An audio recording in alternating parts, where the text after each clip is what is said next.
So was the bastard you were after now riding with the cowboys? Roscoe Bob Bryant was his name. Oh. But no, this time it was a different bastard I was after. The aforementioned Mr. Ringo. And yes, he was working for Old Man Clown. I came upon them robbing a stagecoach, which wasn't surprising, being they were such murderous thieves and bastards. The bandits wore red scarves, so I knew they worked for the old man. Over there! There! I did my best to help those poor bastards.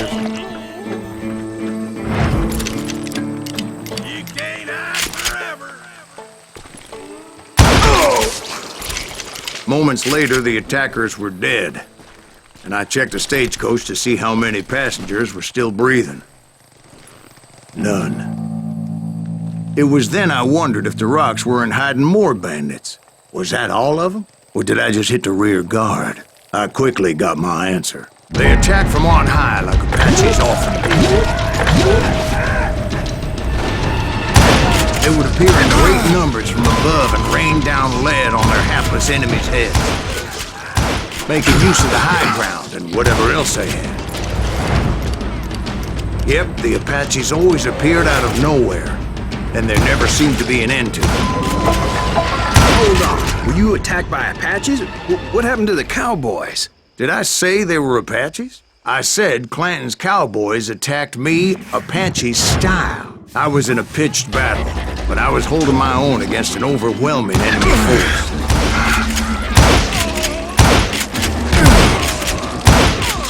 See, at the time, I was still pretty green and would often blunder into regrettable situations. But I just kept shooting at anything I could see up in those damn rocks.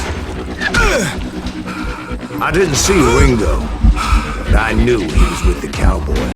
He and Roscoe Bob had done me a dreadful wrong, and I was determined to have my revenge. But to get to Ringo, I knew I'd have to fight my way past these other assholes first.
Unfortunately, I was running out of ammo.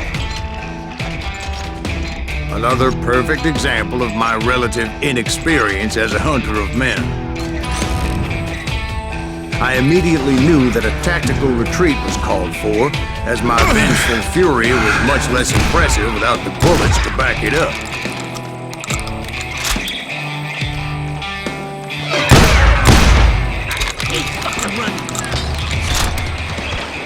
Finally, they managed to corner me. Trapped as I was, the odds of my survival seemed pretty slim.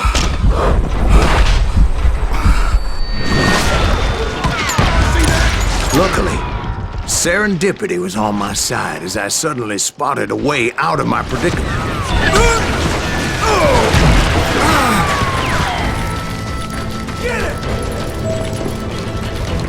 I ran ahead as if the devil himself was after me.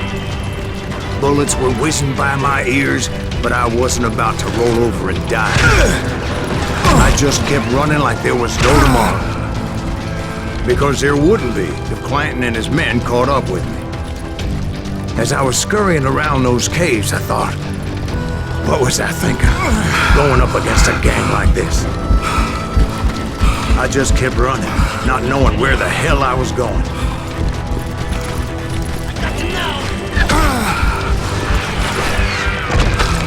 And that's when something miraculous happened. Like manna from heaven, I found the desiccated remains of what looked like an Apache warrior.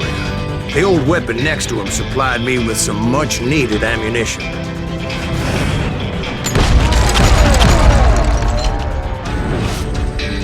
Bat Masterson once told me it was more important to be lucky than good, and he would know.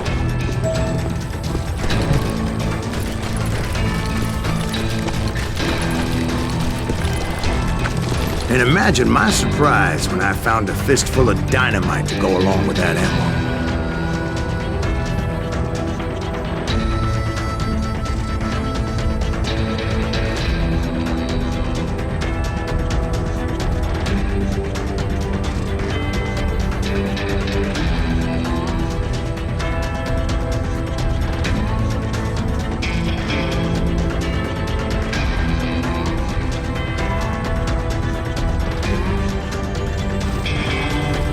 That stroke of good fortune evened the odds and bolstered my confidence.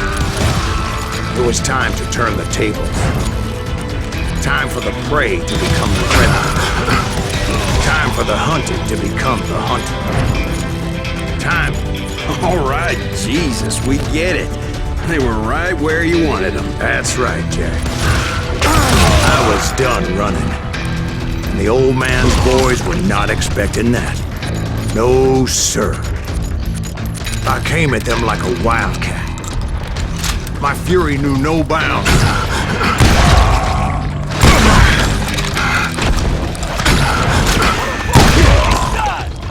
It was finally time for that old man to pay for his sins.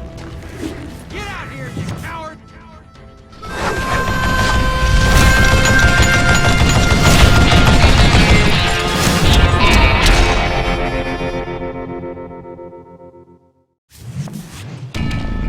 I yelled out at the top of my lungs, "Clanton, I'm coming for you!" A little stealth might have made more sense, to be perfectly honest. Because that old fool had a Gatling gun and enough bullets to last him till Kingdom Come. But I knew I could not let that deter me. Not if I was to find and kill Ringo. I needed to get that old man off that gun.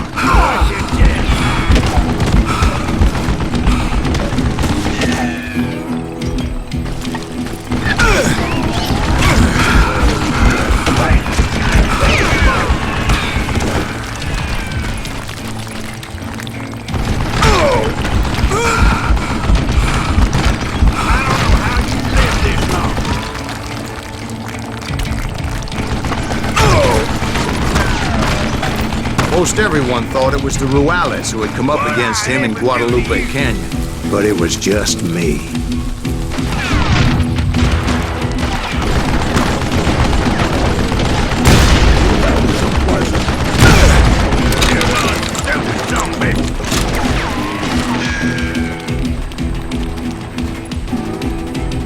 Show yourself! Give him a dirt name! Where'd you get that?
Apparently, one of the cowboys made it out of there alive and told Ike and Billy Clanton that it wasn't a Mexican who took their father's life that day.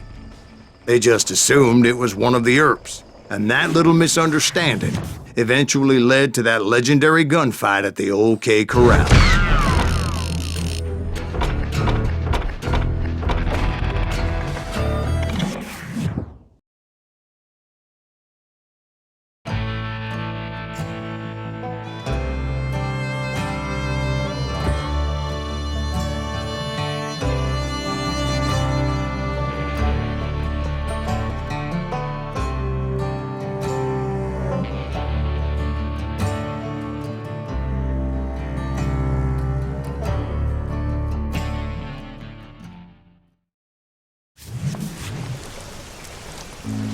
A few weeks after that dust-up at the OK Corral, I was still after Johnny Ringo.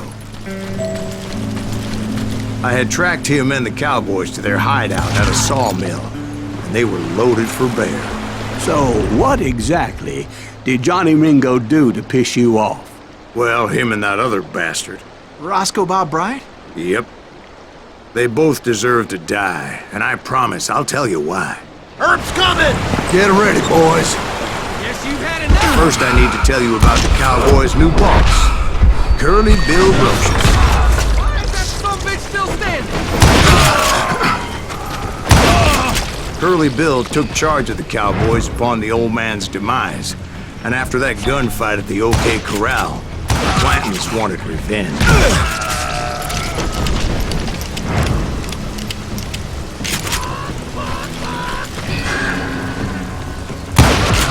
So they murdered Morgan Earp, grievously wounded his older brother Virgil.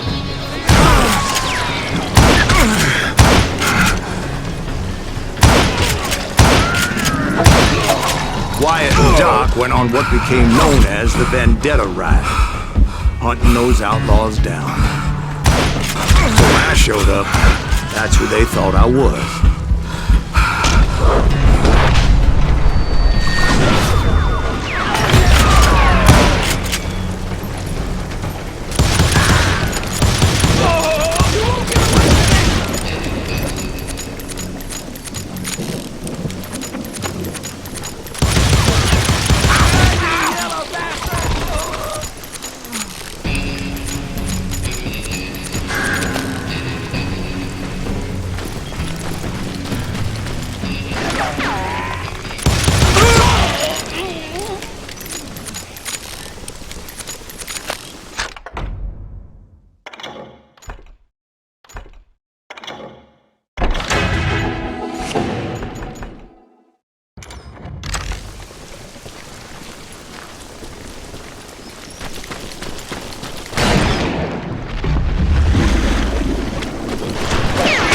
Killers around every corner, all wearing red bandanas. That's how the cowboys identified each other, and I was beginning to wish I had one myself. But I wasn't about to let Ringo walk away unscathed, and that's what drove me forward. They say that Ringo was infernally fast. I hardly saw anyone faster, boy. Certainly not Wyatt Earp. That man was all hat and no cap.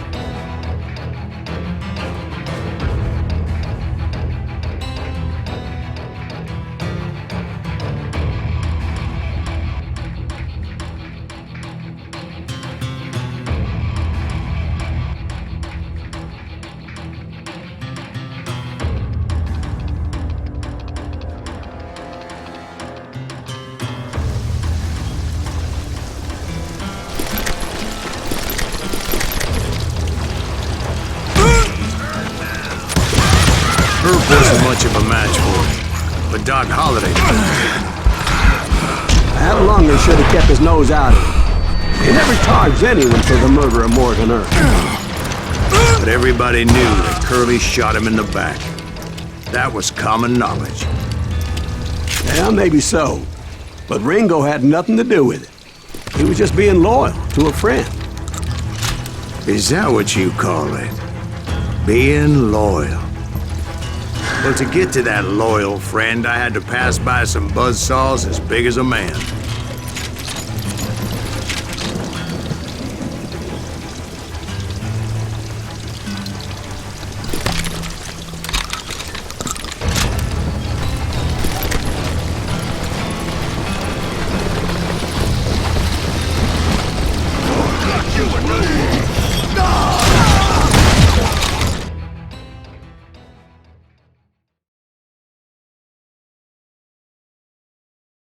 Excuse me, sir. I have a question.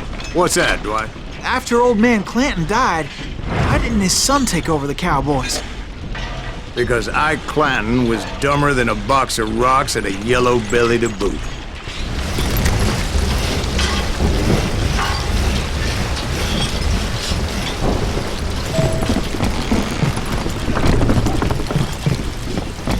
Now, where was I? Taking down the entire cowboy gang single-handed.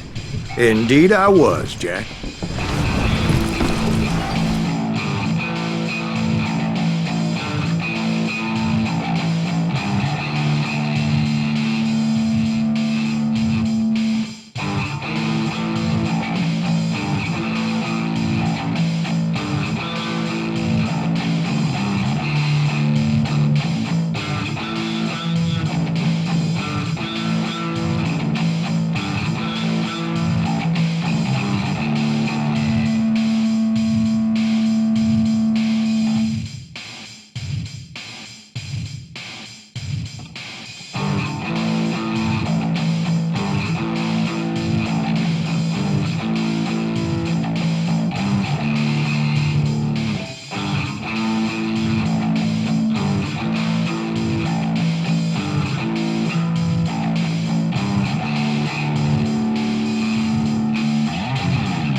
Beat them!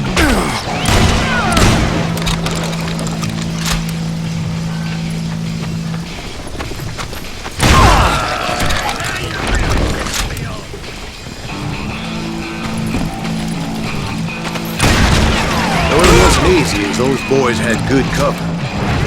Keep missing.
carts everywhere, piles of lumber, and God knows what else for people to hide behind.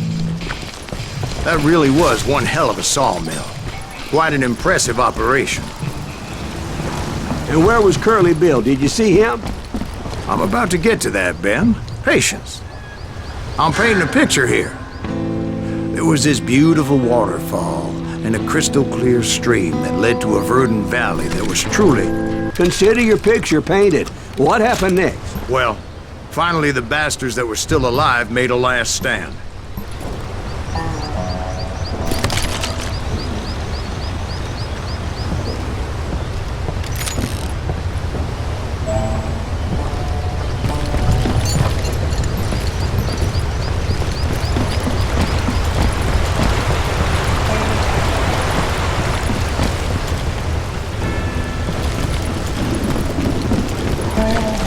Curly Bill, Johnny Ringo, and his compadres took off into the lumber yard, and I followed after.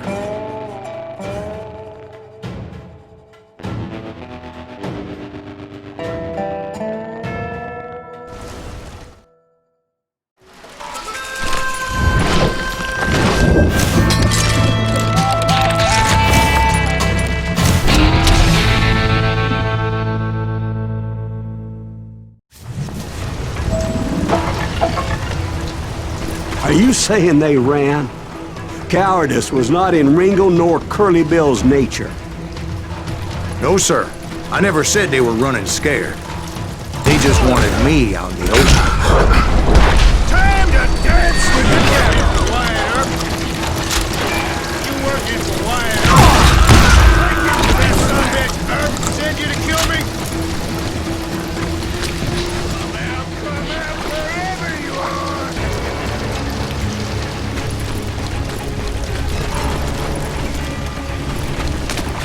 You're going to the gates of hell.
You're done.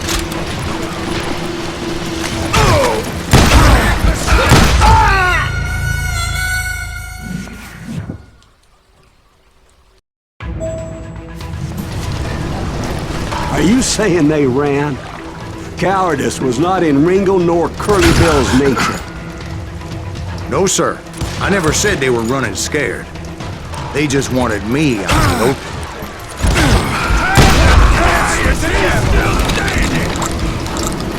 You working for Wyatt Earp? Is that send you to kill me?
Are you saying they ran?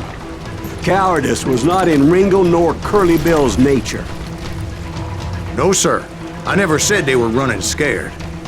They just wanted me on the open. Time to dance with the devil! Be right here, some bitch, Herb. Send you to kill me?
Scared little puppy.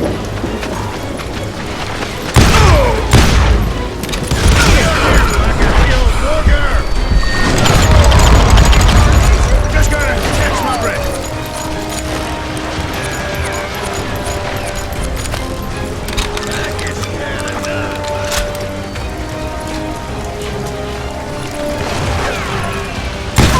Why is he still standing?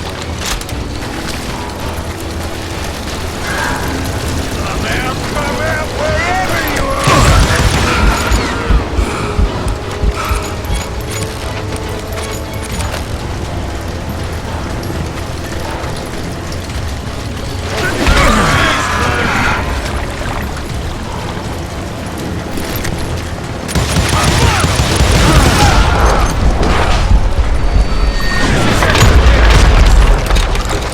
Brocious gave me no choice but to take his life. But Ringo was nowhere to be found. I knew you didn't kill Ringo, because he was found dead in a different location altogether. To this day, his killer is still unknown. Indeed. Took me a few months before I finally tracked his ass to West Turkey Creek Canyon.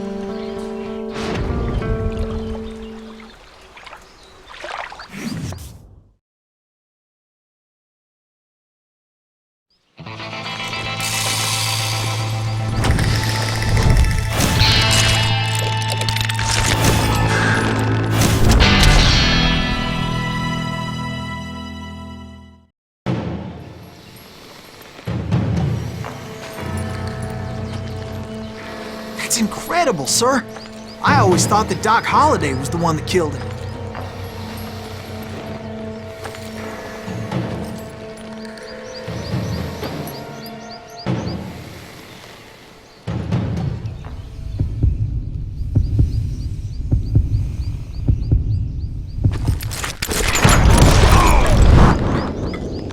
Sorry I had to ruin the legend for you, boy. But the legend ain't always true. Doc Holliday had nothing to do with the death of Johnny Ringo.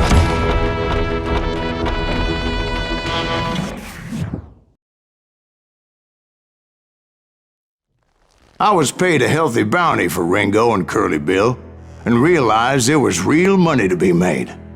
That's why I went after Henry Plummer.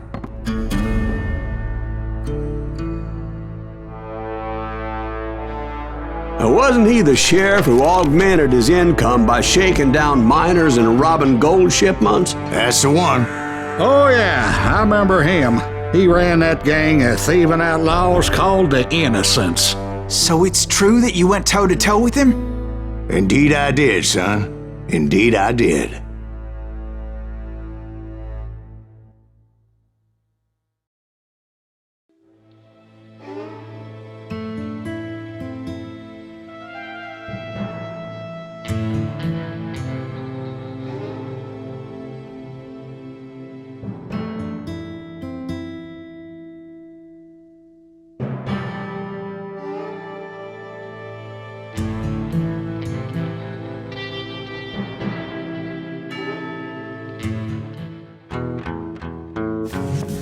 I knew I needed resources if I was going to track down Roscoe Bob Bryant, and hunting Plummer looked like a good way to get rich quick.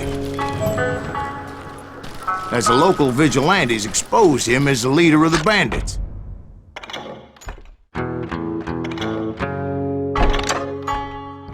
And put a generous price on his head. Plummer rallied his gang to plunder one last gold mine before making their escape, and that's where I thought I'd find him.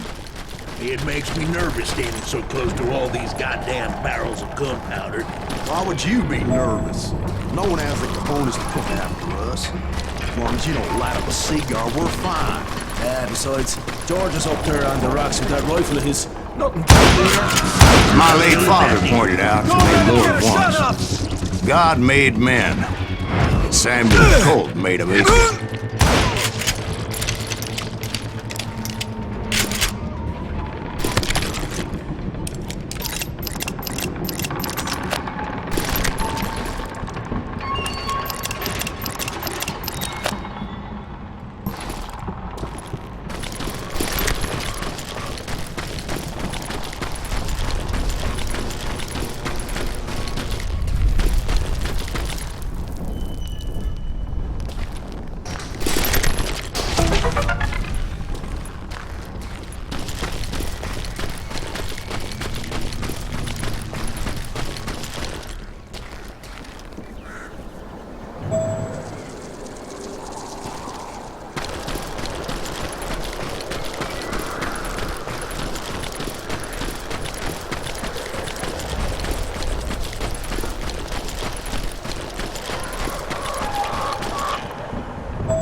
I knew that dynamite wasn't mine, so I decided the polite thing would be to return it. It was the biggest gold rush since Sutter's Mill in '48. Unfortunately, prospectors weren't the only ones drawn to those riches. This is our gold. There were thieves and killers, robbing travelers and hijacking gold shipments.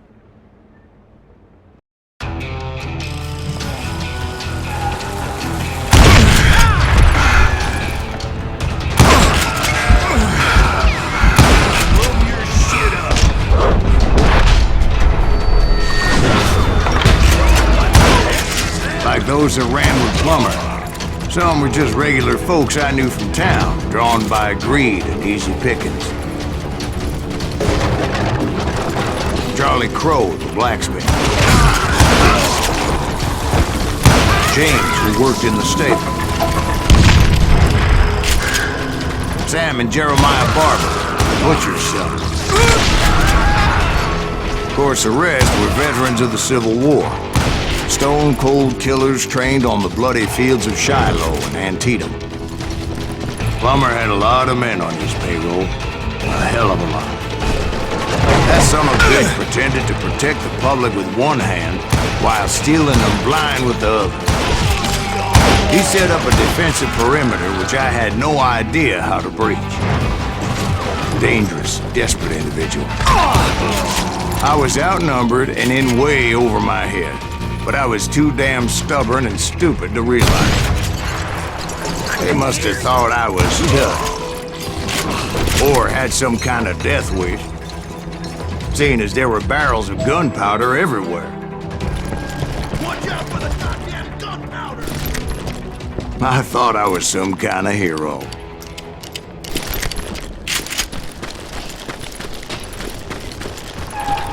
I finally made it past and headed on to meet my destiny. But first, I had something I needed to figure out. I had a few ideas on how to get into that mine, but once I made my decision, I knew there was no turning back. So my first thought was to enter the nearest mine portal. I saw an entrance. Made sense. It was the quickest way in, but that also made it more dangerous, as there would undoubtedly be enemy pickets posted along the way.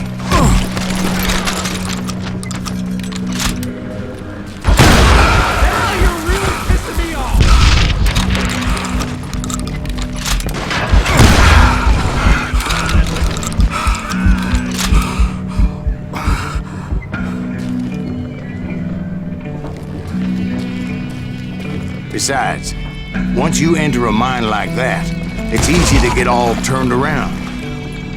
Some of those shafts could be as deep as hell.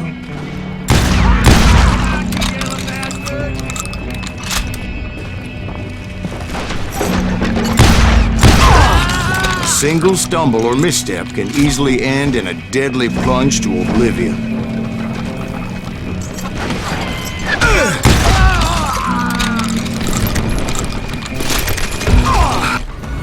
This is why I do not like heights.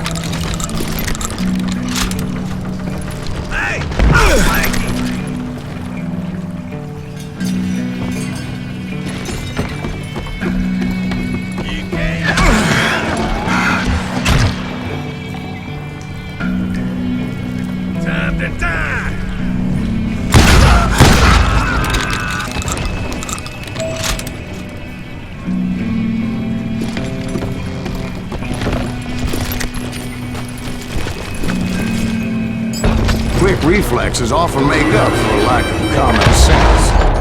Luckily, I was never one to be easily bushwhacked. I would just need to be careful not to blow myself to kingdom come. With all that gunpowder and dynamite everywhere, a body has to know what he's shooting at. Show yourself, coward!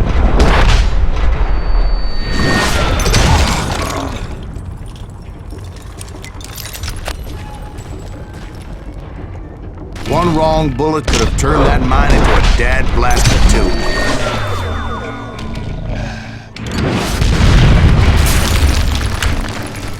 I freely admit that my plan of attack was not just moronic, but clearly insightful.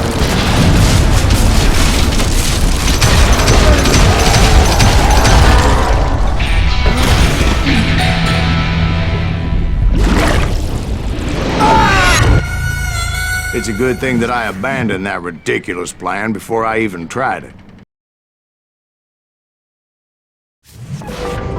Instead, I spotted a ladder, way into the mine from the opposite side.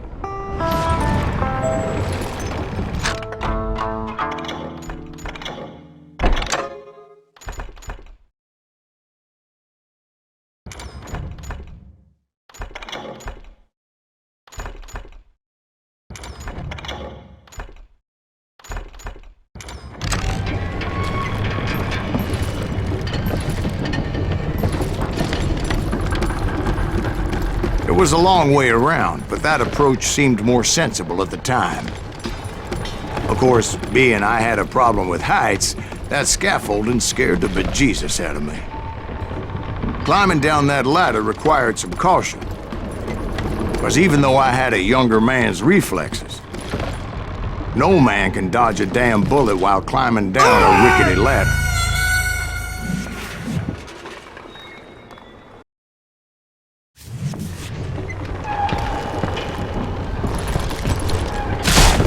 I was determined not to give up, however. That Sheriff Plummer seemed quite the despicable character. When the vigilantes discovered what the sheriff was up to, people were outraged. That 10,000 they put on his head would go a long way to helping me find old Bob. And I had made it my mission to settle that score come hell or high water. But first, I would have to make a choice. Take the elevator or climb the ladder.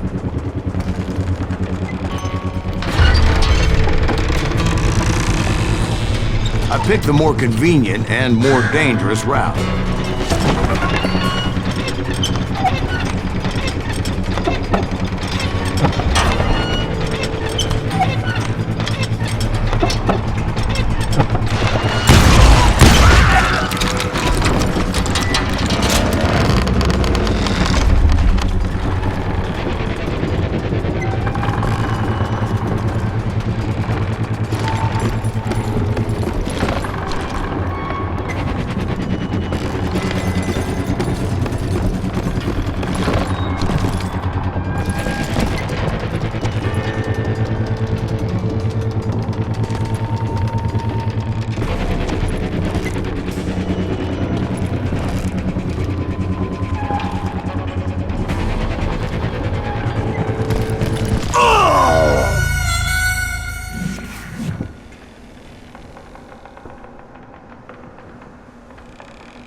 Plumber was a mad dog killer, and the people of Nevada City deserve better.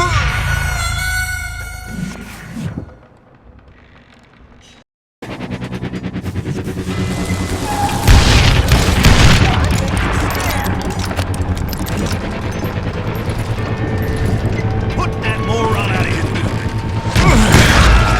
Right, well, he was the sheriff of both places at one time or another, but that's neither here nor there. The point was, taking him down would save a lot of lives, including my own.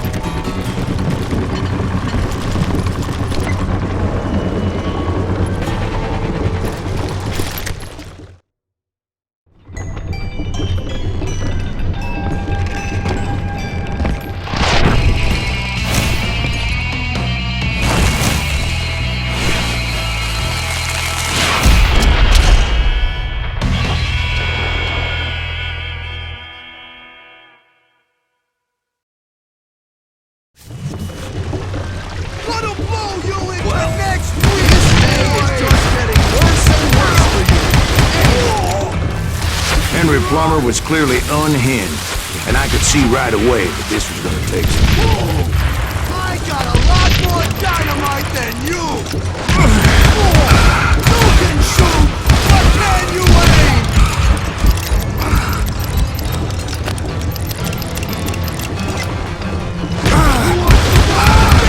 I need some help here! Come on, boys! Take this cocksucker out!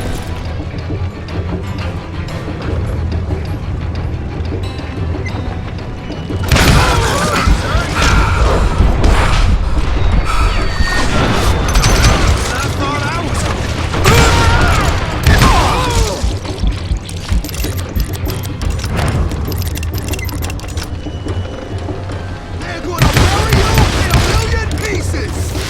This cocksucker is smarter than he looks!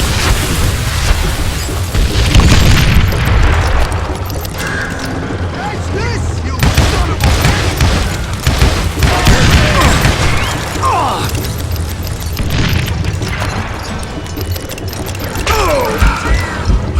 Gonna blow you into next week, boy! Medieval on your ass!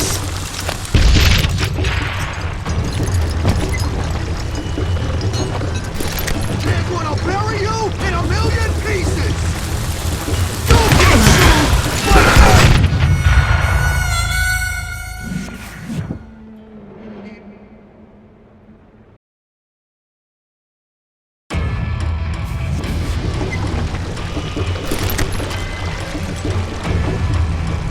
This is gonna hurt!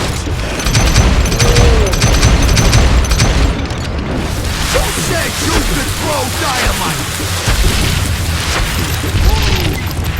What do you think you're doing? I can shoot too! Got you, morons!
that's how Henry Plummer died. Him and his crew were worth their weight in gold. And now, I was officially a bounty hunter.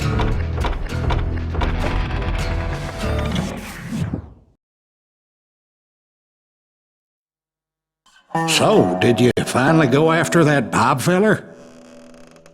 Well, I heard word he was in Kansas with John Wesley Hardin. So that's where I went. Where in Kansas? Abilene.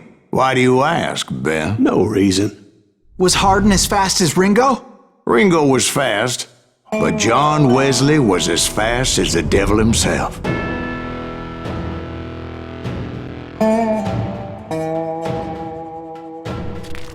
Hell, he killed his first man at 15. From that day forward, he had a price on his head and wouldn't back down for nobody, not even Wild Bill Hickok himself.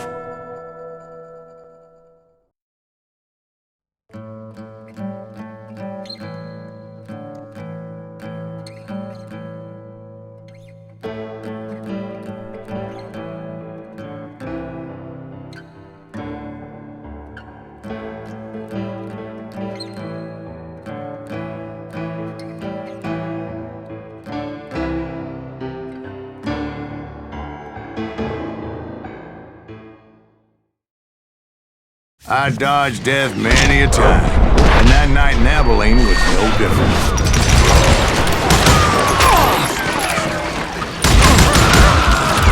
I was there with the intention of finding that bastard Bob and collecting the bounty on John Wesley.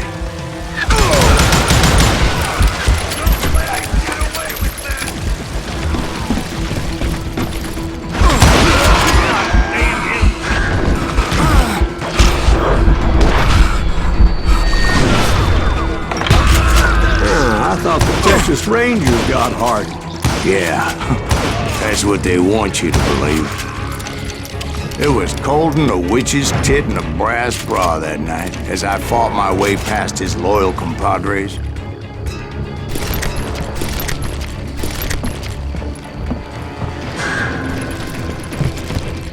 To the very same saloon we're sitting in today.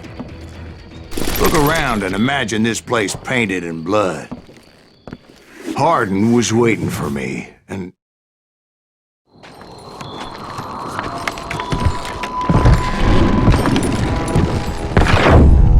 Wait, I'm jumping the gun here. Let me back up and give you some background on this sumbitch. He deserves that much. Don't you think so, Ben? John Wesley Hardin was a killer. By the end, he confessed to taking the lives of 42 men. He was a bona fide folk hero by then, and had amassed a gang of armed miscreants and other assorted thugs. He and his men set up camp outside of town, and I was hoping Bob was among them. God damn it! Shoot that son of a bitch!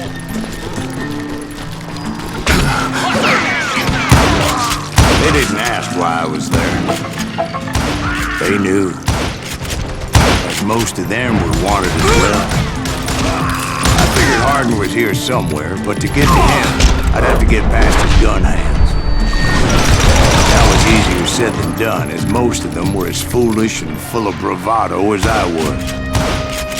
I had to spill a lot of blood to find out Hardin wasn't in that camp. He was carousing in town with his closest friend. Hardin's boys apparently didn't want me to reach the bull's head.